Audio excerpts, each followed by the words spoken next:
Hello everyone.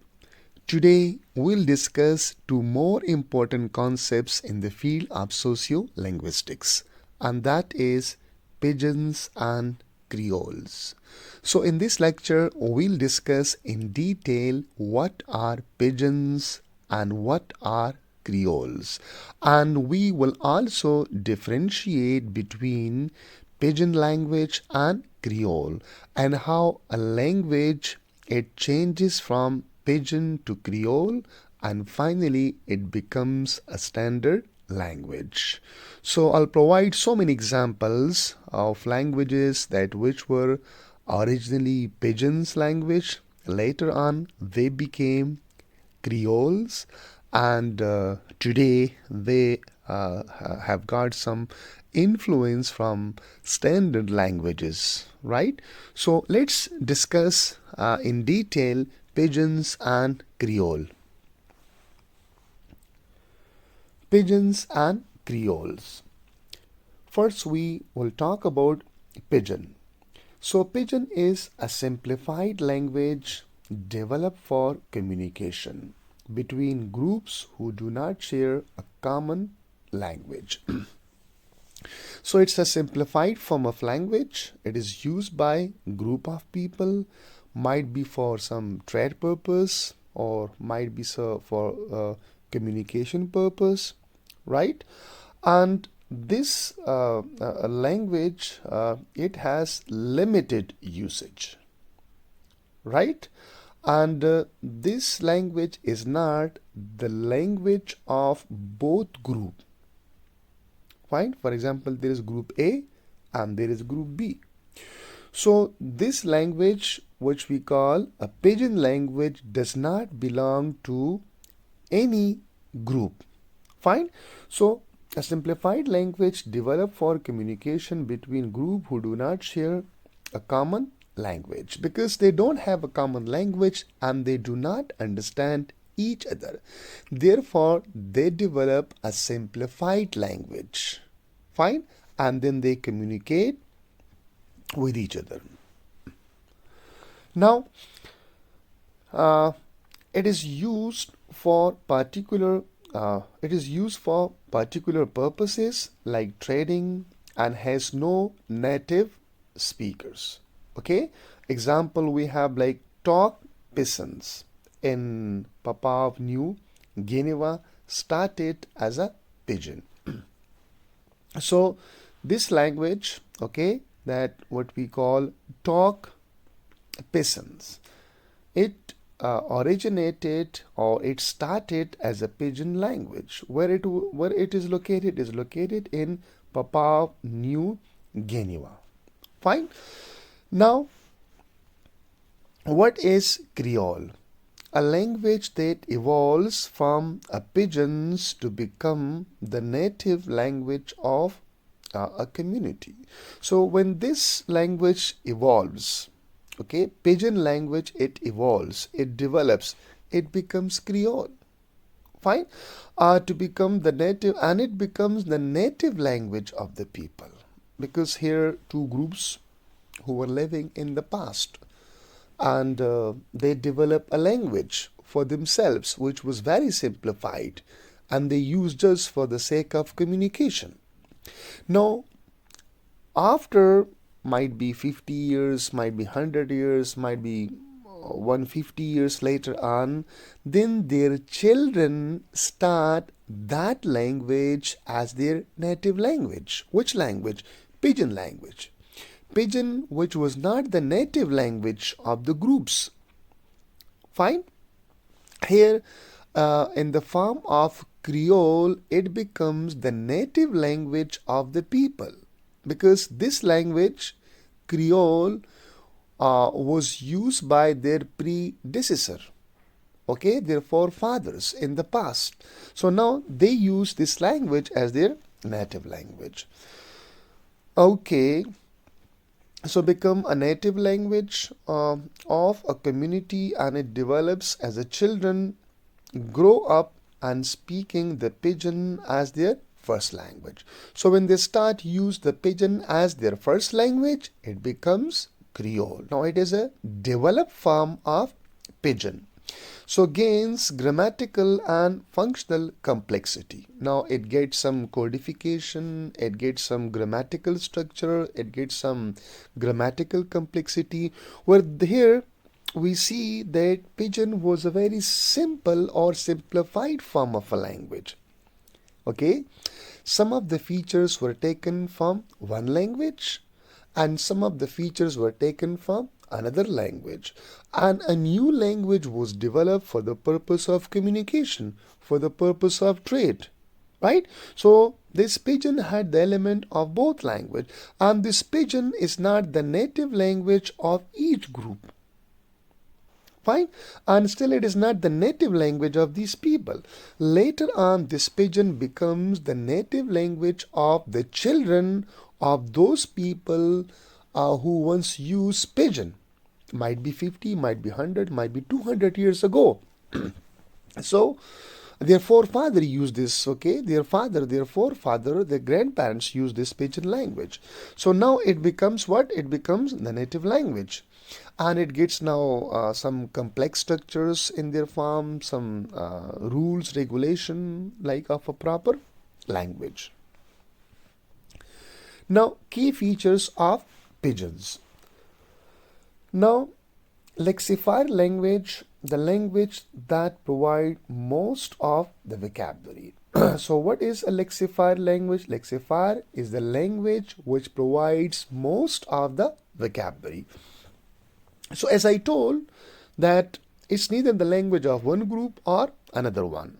Some of the vocabulary structures are taken from one language and some are from another one. So the one which is a dominant one, or the one which provides most of the vocabulary, that language is called lexifier language. Fine. So for example, English is the lexifier for talk Pidgin. Now it's the language that is spoken in New Guinea. So this is okay. This talk Pidgins, most of the vocabularies were taken from English language. So English is the lexifier language for this talk Pidgin. Some of the characteristic: limited vocabulary. Pidgin has limited vocabulary. Now, simple grammar and lacking complex structure, because the purpose is only to communicate or for the trade purpose. It's also called contact language. Now, functional morphemes replace inflectional morphemes. So we can't find such kind of inflection like we are using SMR, we are using as, we are using past form with ed. So we can't find such kind of things in Pidgin. For example, talk Pidgins, it's a sentence that buck boilings you, so your book, and literal it means that the book belonging you. But we see, okay, no inflection form are used here. Pronunciation and meaning. So words may differ in pronunciation and meaning from that source language. Okay, source language, that the one from which most of the vocabulary were taken. Example, we have like grass in the talk Pidgins means hair. Okay, meaning also change and derive it from English grass. So this word, okay, example of the word grass in talk Pidgins mean hair, and it has been derived from the English word grass, because English was a lexifier language for this talk Pidgin. Excuse me. Now, transition from Pidgin to Creole. Now, Creolization, the process by which a Pidgin becomes a Creole. How a Pidgin language becomes a Creole. This process is called Creolization. Now occurs when a Pidgin becomes the first language of a community.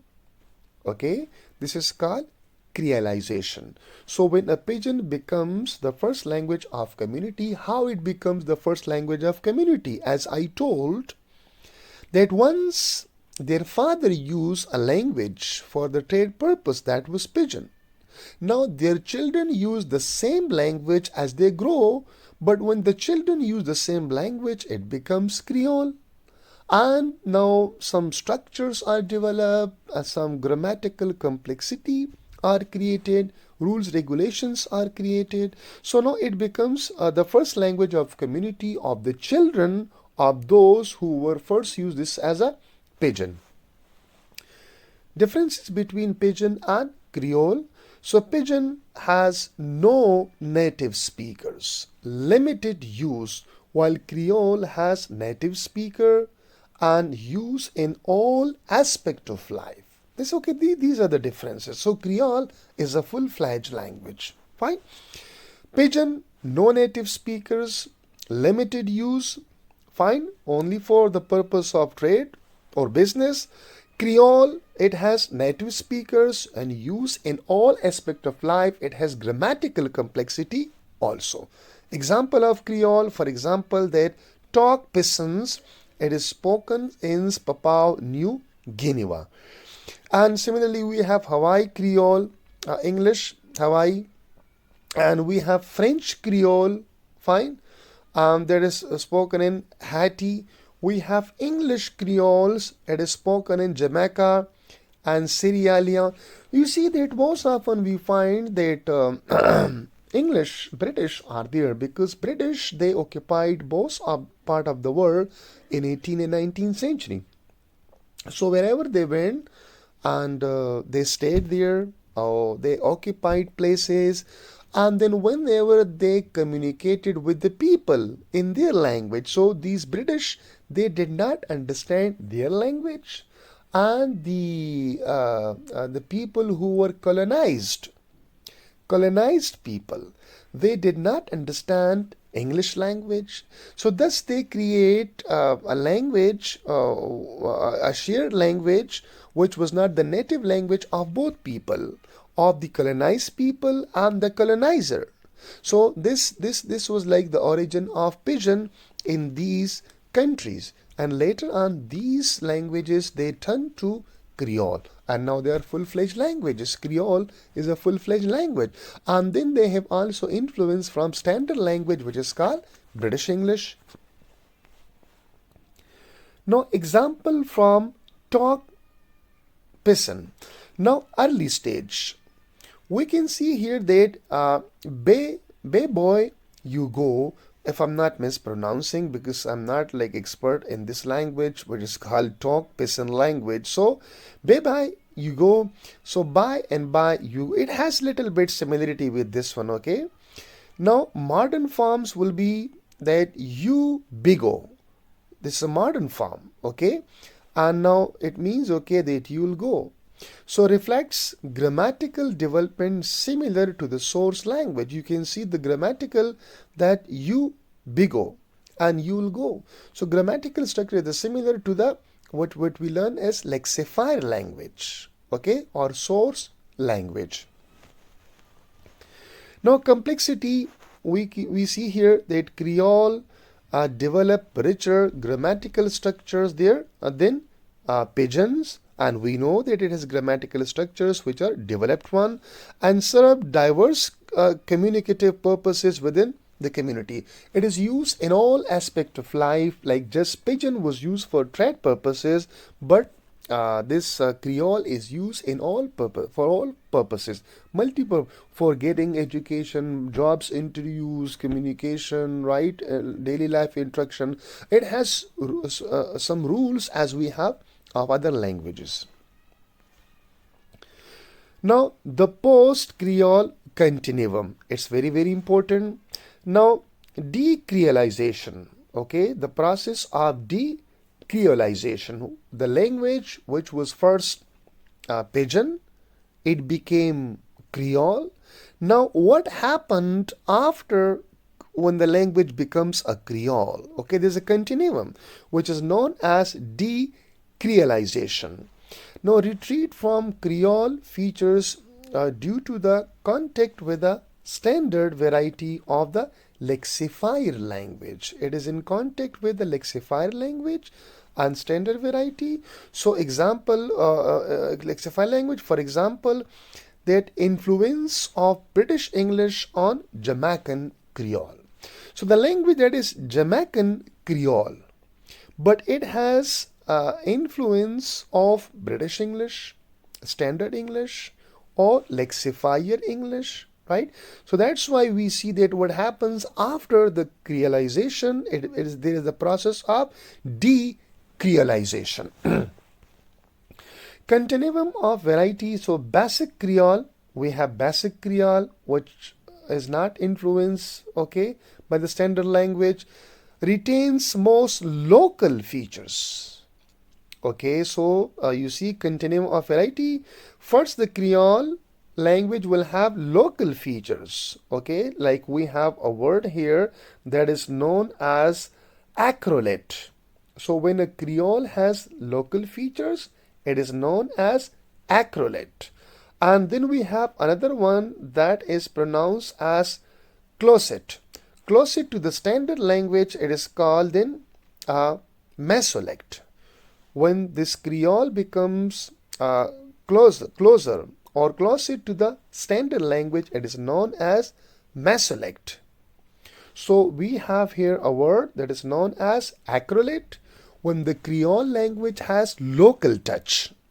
This is okay, basic Creole. And when the Creole is affected by or it has the influence of lexifier language, source language, right? And it has a closer to the standard language, it is called then mesolect. And this is okay, what we call the intermediate form with mixed feature. Now we have then the intermediate form of this. Now, social factors, for example, variation tied to education, prestige, and identity. Speaker may shift between varieties based on the context. In which context you are. If you are in a context that is like vernacular, so you might use basic Creole. Or if you are appearing for a job interview, so then you might use intermediate form of Creole, which is also has mixed features. Now, example of this continuum. Jamaican Creole basic will be that Afimi book that. So it means, okay, that's my book. It has a local touch. And this is called acrolect. Okay, that Afimi book that. That's my book. The intermediate one would be that is me book. Is me book. It's my book. It's similar, okay, with the source language. And this would be intermediate, or it will have like a feature of mixed feature, the standard one. So it will be like a standard, like it's my book. Is me book. It has the test of like standard one. It's my book. So in a job interviews, in some social context, in a formal context, then they use intermediate, which has a mixed feature of standard language and the local one. So it's my book. So Creole accent retains pronunciation features of the Creole even in the standard like form. Even in a standard like form, but still the pronunciation would be like the local one. Here we have example once again of the talk peasants Papua New Guinea.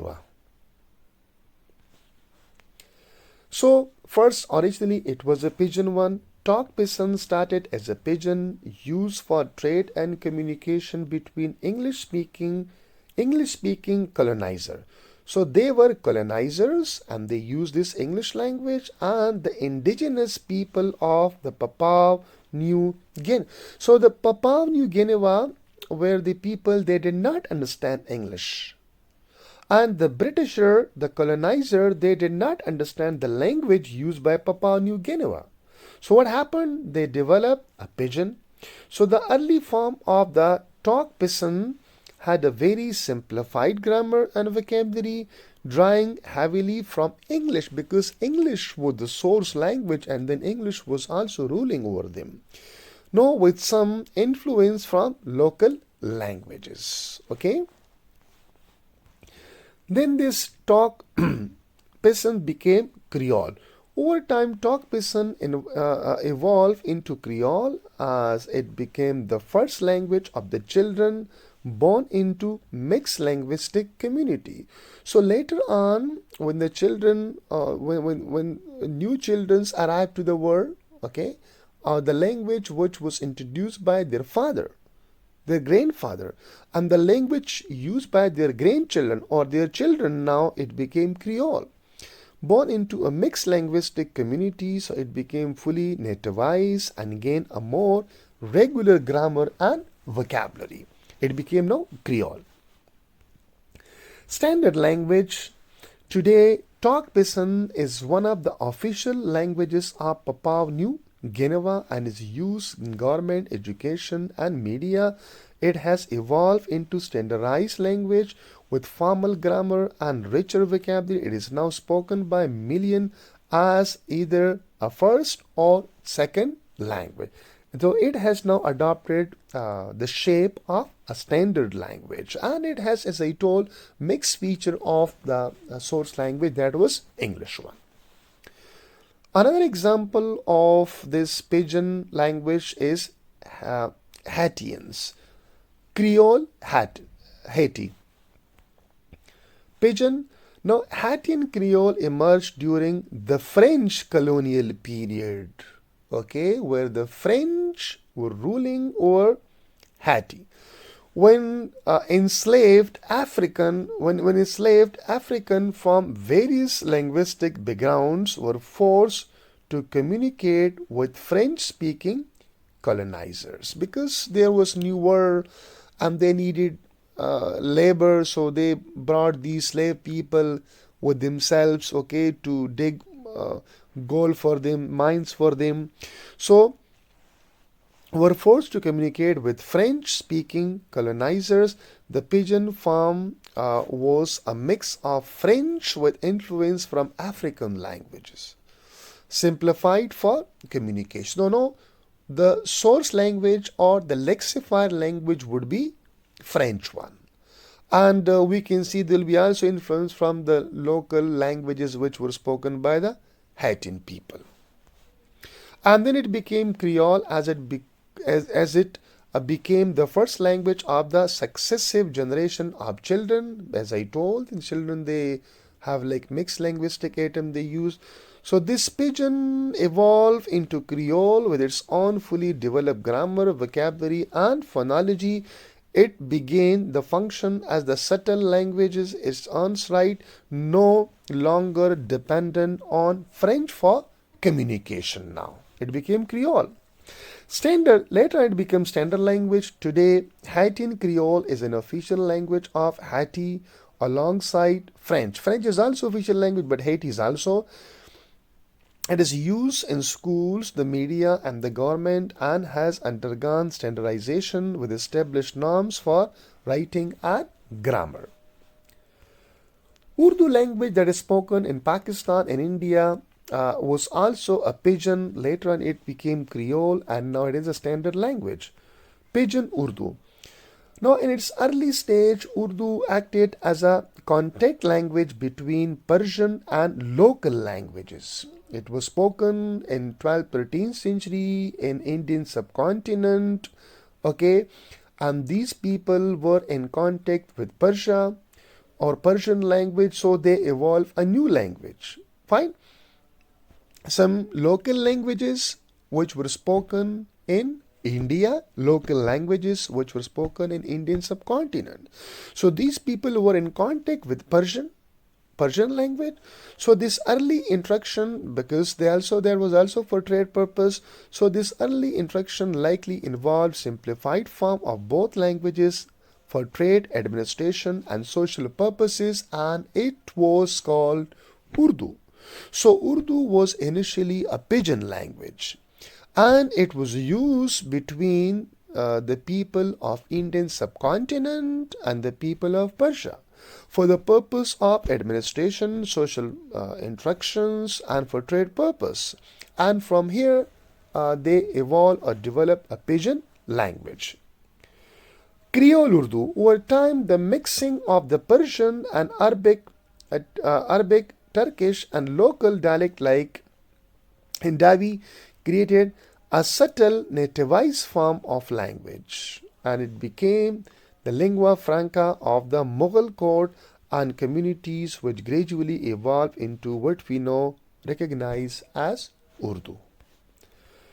Standard Urdu, within the influence of the British and the development of literature, education, and media, Urdu was standardized. It now has a formalized grammar, vocabulary, and script, making it a standardized language used in Pakistan and parts of India.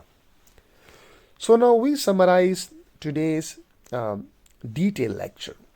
So Pidgin simplified contact language for practical purposes. No native speakers Creole evolved from a Pidgin and becoming a community native language gains grammatical and functional depth, and post-Creole continuum reflect influence of standard language on Creole and highlights the dynamic nature of language evolution. So thank you so much. It was all about Pidgin and Creole and standard language. How a language was first Pidgin, how it became Creole, and how it became a standard language. So once again, thank you so much. If you have any question, please ask your question in comment section and I'll answer.